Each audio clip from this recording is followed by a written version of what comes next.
Kita baru melewati liquidation event yang paling besar yang kita pernah lihat di crypto market ini. Tidak ada liquidation event yang dimana large caps dan lain-lain turun sekitar 40, 50, 60%, dan altcoins ada yang minus 100% juga. Terus harga langsung shoot kembali ke atas dan close sebuah hammer di sini. Bayangin ngedump triliunan dolar dari market cap cuman untuk reverse dalam 15 menit. Kalian nggak punya bayangan seberapa susah itu dilakukan. Seberapa susah itu harus dikoordinasikan. Dan liquidation event yang kita lewatin di Sabtu, itu pun nggak bisa di-compare sama liquidation event sebelum-sebelumnya. Sebelumnya kita lihat FTX crash itu 1,6 miliar dollars in liquidation. COVID crash 1,2 miliar dolar in liquidation. Event-event ini yang dipikir Black Swan itu pun masih kalah sama liquidation event yang kita lihat di hari Sabtu. Dan sampai sekarang kita masih kelihatan dampaknya. Dimana sentiment market sekarang masih negatif banget. Sekarang masuk 30 dengan lowest yang gua track sih itu di 24, mengindikasikan extreme fear.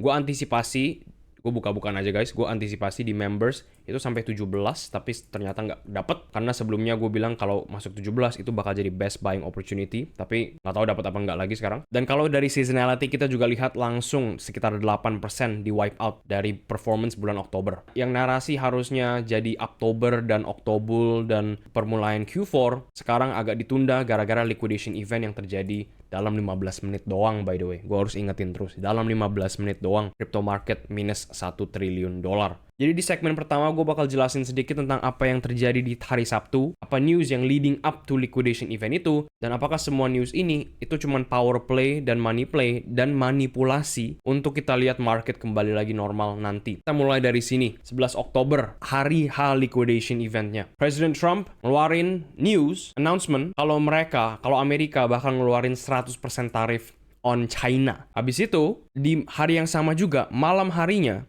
Presiden Trump ngenaikin dan mengkonfirmasi 130% tarif ke China mulai dari November 1. Jadi udah ditambahin tarifnya dan udah di-set tanggalnya. Ini yang pasti bikin China kaget dan marah. China nge-clap back di tanggal 12. We don't want a tariff war but are not afraid of one. Kita nggak mau perang tarif lagi kayak di April. Tapi kita nggak takut kalau ada. Beijing warns if the US keeps pushing, it will hit back to defend its interest. China dengan nggak langsung bilang, kalau lu taruh tarif, gue juga bakal taruh tarif. Pertanyaannya adalah, kenapa saat Donald Trump yang harusnya sudah beres masalah tarif di bulan April, bulan Mei, bulan Juni maksimal ya, itu ngeluarin lagi masalah tarif lagi. Dan ngeluarinnya nggak cuma-cuma loh, nggak cuma 20-30%, langsung cepet, langsung 100% tarif di China. Dan kalau kita main logika aja deh, Trump ini lagi main permainan yang sangat serem. Karena China itu negara apa sih? Negara produksi, negara pabrik semua barang yang kita pakai sekarang.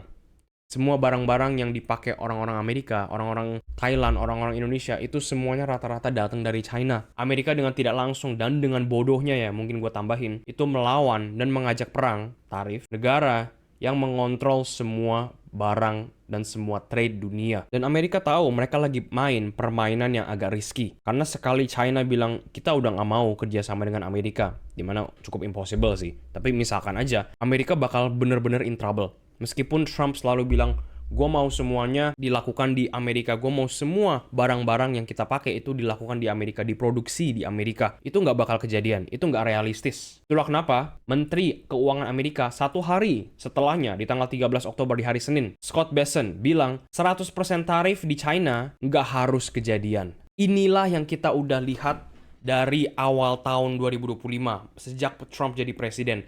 Trump adalah presiden yang selalu membuat tarik ulur dari semua kebijakan yang dia ngomong. Karena fundamentally, Trump adalah sebuah businessman, bukan sebuah presiden, bukan sebuah politician. Fundamentally adalah sebuah pengusaha. Jadi Trump ini lagi menguji lah, bisa dibilang, berapa banyak tarif yang bisa dia taruh di China. Karena mereka juga tahu 100% tarif itu tidak kejadian, tidak bakal ada. Yang kemarin di bulan April pun, Trump taruh 100%, 200% tarif ke China pun, itu juga nggak bakal ada gara-gara itu tidak realistis. Indonesia aja yang tadinya ditaruh 70% tarif, dinegosiasi turun jadi cuma 30-an% atau bahkan 20-an% kalau nggak salah. Di atas 50% tarif itu impossible. Itu bakal merusak satu ekonomi negara, atau at least bakal merusak hubungan perdagangannya. Itulah kenapa, apalagi dengan China, yang udah erat banget, yang udah dependable satu sama lain. Itulah kenapa Trump kasih 100, habis itu tarik balik 60, tambah lagi 20, dan tarik balik 40 misalkan. Itulah cara bisnis, itulah mindset businessman, itulah mindset pengusaha kalau lagi mencari deal. Dan itulah yang kita lihat awal tahun ini di bulan April. Itulah kenapa gue bilang ke kalian semua kemarin di members, dump ini dan sentimen negatif ini, itu bisa banget belum selesai. Kita bisa lihat lower prices dari harga sekarang. Gara-gara Trump bisa ngomong kapan aja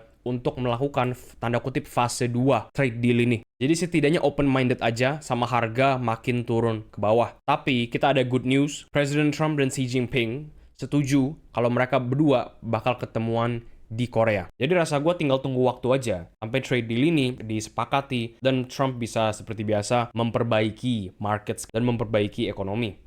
Kapan trade deal datang? Ini more info. Mulai dari Oktober 31 sampai November 1. Ya, jadi sangat lama. Akhir Oktober. Jadi sekali lagi yang tadi gue bilang, open mind aja. Kalau harga itu bisa makin turun karena kita nggak tahu Trump bakal nge-tweet apa dari hari ini menuju meeting itu. Menuju hari H meeting. Di tanggal 14, setelah kita dapat announcement kalau Xi Jinping dan Donald Trump ini bakal ketemuan, kita dapat market ngedumping kembali. Dimana newsnya adalah 206 miliar dolar has been wiped out of the crypto market in the last 14 hours, 14 jam. 206 miliar dolar posisi, leverage posisi by the way, baru kena wipe out. Dan ini ngasih tahu gua kalau ini movementnya by the way dari sini ke sini. Ini ngasih tahu gua kalau orang-orang tuh nggak kapok. Orang-orang yang tadinya dikasih jump scare massal di sini. Mayoritas posisi altcoins kena liquidation, masih nggak kapok buat main leverage. Masih nggak kapok buat buka 100x, 50x, 20x positions untuk longs dan lain-lain. Atau dengan kata lain, revenge trading. Ini bikin kita mikir kembali. Karena yang terakhir kita bilang di sini adalah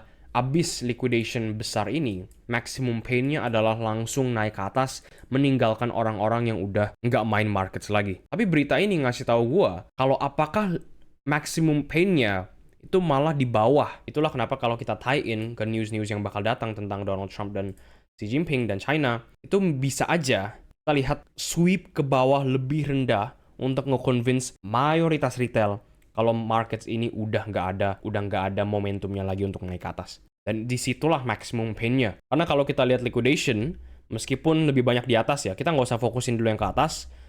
Dari liquidation event itu, massive liquidation event itu yang terjadi di hari Sabtu, liquidationnya langsung kosong. Ya, langsung hitam. Hitam itu artinya nggak ada yang buka leverage position daerah situ ya. Karena semuanya udah keambil di sini. Ya, tapi sekarang kita lihat, gue kagetnya adalah orang-orang masih nggak kapok main leverage. Orang-orang masih nggak kapok buka positions yang over leverage. Dan sekarang udah mulai pay the price dikit demi dikit.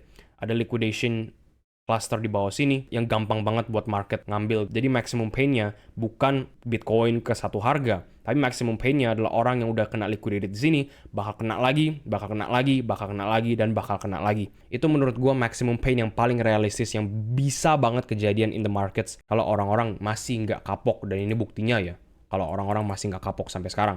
Kalau kita masuk ke news di luar charting dan kalau kita masuk ke news ekosistem kripto dan di luar charting, kita lihat kalau 1 miliar USDT baru aja di mint di Tether. Artinya setidaknya ada liquidity tambahan kalau seandainya market ini masih mau naik. Kita juga lihat news, institutions juga udah mulai membuka pintunya terhadap Bitcoin. Ini $2 trillion ya. $2 trillion largest asset management di Eropa. Amundi, harusnya kalian tahu karena ini besar banget ya. To launch Bitcoin ETF. Ini tuh kayak BlackRock-nya Eropa, jadi bagus banget buat kita denger ini kejadian. Itu di Eropa, kalau di Amerika kita lihat institution dan salah satu bank terbesar ya malah ya, Morgan Stanley opens crypto funds to all clients. Jadi pertanyaan liquidity tambahan bakal datang dari mana? Itu jawaban kita. Gue juga mau mention kalau FOMC bakal datang 14 hari dari sekarang, jadi 2 minggu dari sekarang ya. Pas juga meeting antara China dengan Amerika. Jadi kita masih antisipasi, masih kita price in sebuah rate cuts. Dan FedWatch juga ngasih kita fakta yang sama ya. Sebanyak 95% chance sudah nge-price in sebuah rate cuts bakal datang. Masalahnya adalah rate cuts yang di-price in cuma 25 basis points. Ya, kita kemarin di September lihat 25, sekarang lihat 25 juga. Agak kurang rasa gua. Apalagi kalau kita mau lihat markets langsung pump tinggi. Tapi rate cuts masih rate cuts, jadi setidaknya itu sesuatu yang positif ya. Rate cuts yang bakal datang juga bakal masih sesuai sama timeline kita, yaitu kita mau lihat rate cuts datang setiap bulan bertubi-tubi untuk kita lihat nanti di tahun depan bakal ada resesi massal gara-gara ekonomi Amerika ini udah nggak bisa disustain dengan jumlah easing yang dilakukan. Dari video kemarin gue juga bilang kalau Amerika tuh udah melakukan bond buyback atau debt buyback dengan total yang gue udah pernah bilang sebanyak 50 miliar dolar. Hutangnya Amerika sendiri udah di buyback sejak awal tahun ini. Jadi Amerika memang udah struggling. Ditambah aja dengan rate cuts, itu bakal mengsolidify, itu bakal memperkuat tesis kita, memperkuat teori kita kalau 2026 bakal kita lihat sebuah resesi. Karena kalau kita lihat ada kebijakan The Fed, atau dengan kata lain Fed pivot ya. Fed pivot itu kebijakan massal dari The Fed. Kebijakannya gimana? Rate cuts bakal dipotong terus-menerus. Jadi rates bakal mendekati 0. Kita bakal lihat sebuah resesi bakal datang. Ini tahun 2008, ini saat COVID, ini tahun 2000, .com bubble. Mungkin kalian bisa lihat lebih jelas di sini. Ini COVID, ini 2008, ini 2000. Dan semuanya tuh datang saat interest rates-nya atau saat suku bunganya itu semuanya diturunkan ke bawah. Jadi antisipasi kita masih sama. Tahun depan itu mereka bakal cutting terus. Rates-nya mendekati 0 atau mendekati 0,5 yang kita antisipasi di members sebelum kita lihat bull run untuk berikutnya kembali. Ini malah yang gue udah tweet kemarin malam saat kita lagi nonton Jerome Powell speech.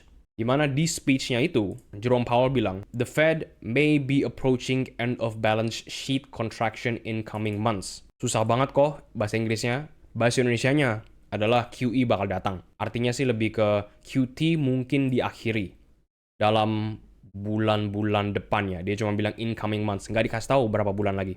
Abis itu gue bikin summary aja. Powell baru bilang QT mungkin dapat diakhiri. Artinya kita bentar lagi QE. Bentar lagi itu masih juga bulan-bulan depan. Timeline tesis proyeksi kita itu semakin dikonfirmasi.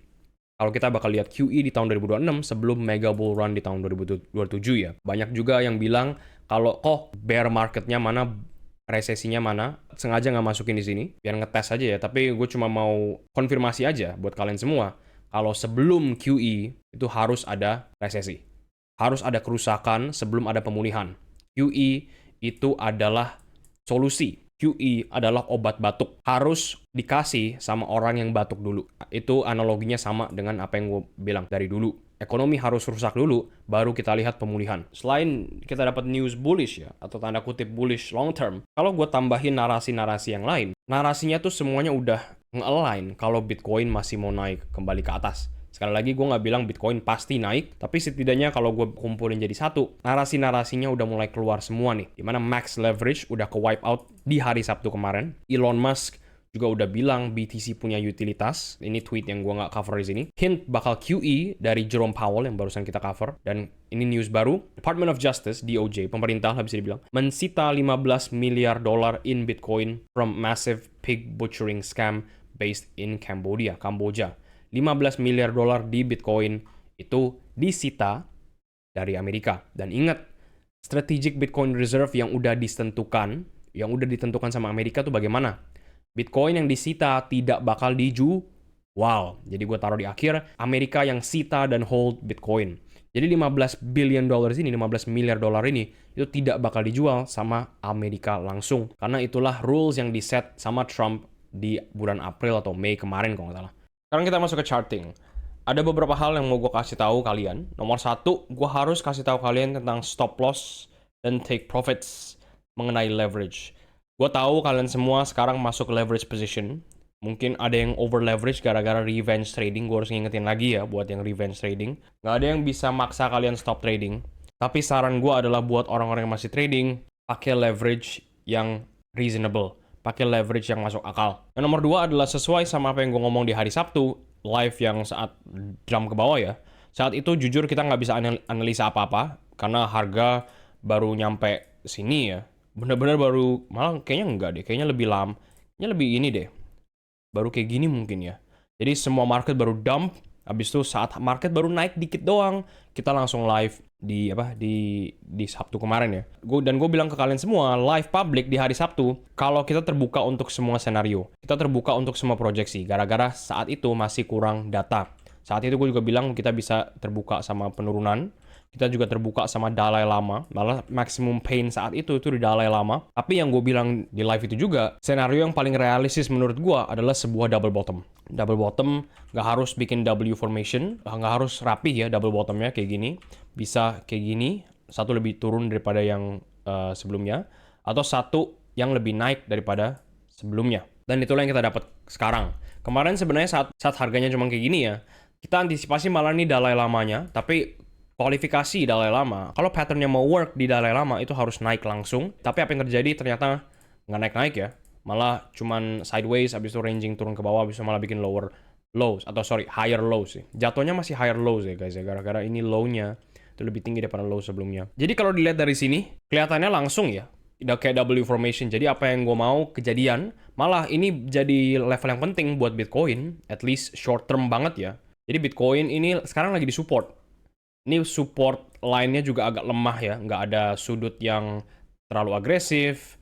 Ini bener-bener tumpul sudutnya. Tapi ya udah nggak apa-apa, it is what it is ya. Dan Bitcoin disustain dengan volume daerah sini. Meskipun begitu, gue nggak antisipasi apapun. Gue nggak antisipasi habis ini Bitcoin langsung naik ke atas. Apalagi ketidakjelasan Amerika dan China. Apalagi juga ketidakjelasan sentimen market sekarang yang masih jujur aja masih fear. Kita masih nge-betting turun menuju, nah sekarang gue masuk ke poin nomor 3, yaitu gue mau lihat Bitcoin turun lagi ke 104. 104-an rasa gue bakal jadi support lah, bisa dibilang support terakhir, gara-gara kalau kita pindah ke chart Binance. Inilah W formation yang gue cari ya. Jadi dari sini naik ke atas, bikin W, kembali lagi di 104. Alasan gue mau lihat di 104 adalah nomor 1 kembali lagi yang di awal. News antara China dan Amerika, nomor 2 adalah sentimen, tapi ada bukti tambahan, yaitu kalau kita lihat dari on-chain analysis, yang mau beli di harga 104, 105, 103, bahkan 102, orang-orang yang ketinggalan kemarin, udah naruh bids di bawah sini.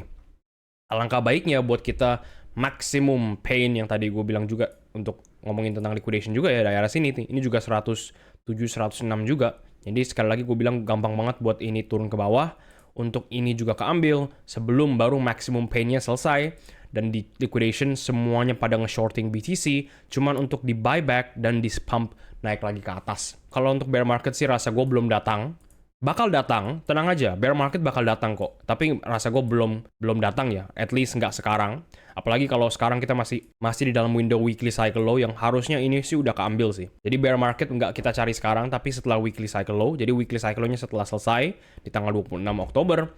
Kalau bikin lower low dari sini, ya udah fix. Gue langsung turn bearish ya. Kembali lagi ke Bitcoin, sekarang gue mau ngomong nomor 4. Yaitu tentang take profit level. Jadi kemarin gue ngasih tahu kalian kalau kita ada take profit 10% di sini, 10%. Habis itu naik lagi ada take profit 15, habis itu ada take profit 25, habis itu ada take profit lagi di atas yang kalian ingat kan di video terakhir. Nah, gue sekarang update take profit zone-nya jadi bukan lebih bearish, tapi jadi lebih agresif. Dimana kemarin kita baru take profit 10%, semua posisi ya, malah pas banget kalau seandainya kalian ngikutin advice gue, kalian take profit sebelum semuanya junam ke bawah ya. Zona 15% yang di atas dan zona 25% di atas ini, itu gue push semuanya ke bawah. Gue update levelnya mereka, zona mereka, itu lebih di bawah sini. Jadi zona 15 yang tadi harusnya di sini, gue taruh di sini sekarang. Kita bakal take profit lebih agresif, gara-gara gue udah nggak percaya Bitcoin bisa ke 150.000. Ini postnya ya, yang kalian semua bisa baca. Ini kemarin saat gue bilang weekly cycle low yang baru dibuat itu loh. Di sini gue masukin frequently asked questions. Apakah masih bisa naik ke 150.000? Gue jawabnya gue nggak yakin lagi. Jadi take profit kita sekarang udah mulai kita ketatin. Zona 15% bakal kita taruh di sini di 120. Zona 25% masih normal di 130-an. Zona 15% berikutnya dengan total 60% ya, kalau kalian hitung sendiri, itu bakal kita taruh di 140. Dan sisa 35% itu bakal kita main extended cycles. Jadi kalau misalkan extended cycle pun atau langsung bear market pun setidaknya kita udah tarik 60%. Bitcoin dominance sayang sekali gue harus bilang nggak kemana-mana. Malah kalau seandainya kita ignore aja ya, kalau kita hapusin candle ini aja deh, hapusin kenaikan yang terlalu tinggi, habis itu penurunan yang sama tajamnya, kita lihat kalau Bitcoin dominance cuma naik, terus turun, naik, turun, naik, turun, naik juga, terus turun, sekarang naik lagi dan turun lagi ke bawah, masih bikin uptrend yang kita udah antisipasikan, masih bakal kita cari angka 60-nya. Oke, 60 rasa gue nih 60 secara teknis udah kehit ya. Jadi apa yang gue bilang di video kemarin, video minggu lalu maksudnya, itu secara teknis sih udah bener, udah nyentuh 60, tapi kalau kita ignore aja semua ini, gue masih antisipasi Bitcoin dominance bakal ke 60 sebelum ada breakdown massal untuk ke bawah sini ya, dimana target alt season atau lanjutan alt season yang kita lewatin di bulan September itu udah ada targetnya di sini dan maksimal banget sekarang di sini ya 54,58. Sebelum kita ke altcoin dominance, gue mau ngasih tahu kalian tentang total 1, 2 dan 3 sekedar update ya. Total 1 ini yang paling serem gara-gara ini baru bikin lower high, dan kalau kita tarik dari wedge ini ini malah kita antisipasi sebuah correction ke bawah ya, dan karena ini namanya total, ada chance juga kalau ini bakal jadi permulaan bear market. Nanti kita bakal lihat mungkin sampai Oktober selesai. Total 2 juga sama, ini bikin lower low tapi nggak ada, mungkin ini ya, tuh ya sama ya, jadi ada wedge yang bikin total 2 bikin lower low, lower highs. Ini juga sama, semuanya juga sama sih, gara-gara semua karena semua metrik total 1, 2, 3 itu nge-track market cap yang besar-besar. Tapi kalau kita fokusin ke market cap yang di luar top 10, ini lebih menarik ya. Ini lebih menarik gara-gara top 10 ini, di luar top 10 sorry ya, ini di luar top 10 altcoin market cap. Gue exclude semuanya yang di luar top 10 secara manual ya. Ini lebih menarik gara-gara kita dapat bounce di support line. Jadi ini juga tambahan bukti ya, apakah liquidation event terbesar di seluruh crypto market kemarin itu sesuatu event yang direncanakan sebelumnya ya. Karena ini tuh nggak normal banget buat dapet bounce pas di trend line-nya bisa dibilang ya. Ini di luar top 10. Kalau kita ngomongin others dominance, pelan-pelan lagi climb lagi ke atas abis liquidation yang paling besar itu. Turun ke 4% dan turun ke 5, sekarang lagi balik lagi ke 7%. Others market cap juga sama, semuanya juga kayak gini ya, jadi nggak ada yang berubah karena masih terlalu early juga setelah liquidation itu. Jadi kita perlu waktu lagi untuk Bitcoin dan untuk semua aset untuk bergerak biar kita nentuin tren baru. Kemarin juga nih members, gue ngasih tahu kalian buat orang-orang yang masuk BTC bareng kita semua, TP1-nya udah di-trigger, TP2-nya di atas sini. Dan sekarang gue mau ngasih tahu strateginya. Gue mau ngasih tahu strategi untuk main crypto market sekarang, yang jujur aja masih nggak kemana-mana ya. Sejak turun drastis ini, dapat weekly cycle ini, nggak kemana-mana, sideways doang, sampai sekarang. Apalagi kalau kita ke weekly candles, dan gue nyalain 50 moving average, ini nge-bounce pas banget di 50 moving average-nya, sama seperti sebelumnya lagi di sini. Setiap harga Bitcoin ini nge-bounce dari 50 moving average itu selalu menandakan weekly cycle lows. Ini gue nggak bohong ya guys ya, ini udah dari lama banget kita tracking. Kebetulan weekly cycle-nya tuh datang setiap kali Bitcoin bikin penurunan. Ya karena itulah weekly cycle lows ya. Karena weekly cycle lows itu ditarik dari 4-year cycles dan ngeprediksi waktu dan bukan harga. Kebetulan waktunya dan harganya ngasih kita pas banget semuanya. Ini juga berlaku yang sama ya. Weekly cycle lows-nya juga datang dari sini. Makanya gue bilang tadi terlalu early buat kita nge-call bear market secepat ini ya. Rasa gue minggu depan harusnya udah dikasih bocoran Bitcoin bakal kemana, dan 2 minggu dari sekarang harusnya kita udah tahu trennya. Oke, kembali lagi ke strategi. Tadi gue mention strategi, dan gue kasih 2 strategi buat orang-orang. Nomor 1 adalah kalau kalian mau masuk di harga sekarang. Nomor 2 adalah kalau seandainya kalian mau nunggu sampai tren. Saran gue adalah kalian semua nunggu sampai tren baru aja, karena kita tidak tahu Bitcoin itu sampai mana besok, sampai mana nanti New York Session, karena sampai sekarang kita masih lihat sideways price action doang. Oke, kembali lagi ke strategi. Nomor 1 adalah kalian masuk sekarang. Karena kita masih ada di bull market, karena Bitcoin baru nge-bounce dari 50 weekly moving average-nya, dan karena tidak ada breakdown sama sekali, asumsi kita masih naik. Jadi kita ambil long di posisi manapun yang kalian mau masuk, hold longs itu sampai udah nggak bisa di-hold lagi. Dengan setiap kali ada kenaikan, naikin stop loss-nya, dan ini yang paling penting ya, naikin stop loss-nya dari SL ke in profit. Dari stop loss kalian, baik itu ke entry atau baik itu ke in profit, intinya adalah kita udah tidak mau rugi di market ini, apalagi market ini udah membuang banyak banget waktu ya. At least daerah sini aja nih, itu udah membuang banyak banget waktu yang harusnya kita udah fokus naik doang. Strategi yang kedua yang gue lebih saranin ke kalian semua adalah nunggu sampai minggu depan. Gak usah buka posisi apa-apa, biar kalian gak stres, biar kalian gak begitu bullish ataupun bearish. Hilangin emosi kalian, itu malah lebih baik ya. Untuk mainin market sekarang adalah hilangin emosi kalian semua untuk re-entry nanti setelah breakout 116 atau re-entry saat udah breakout 100.000.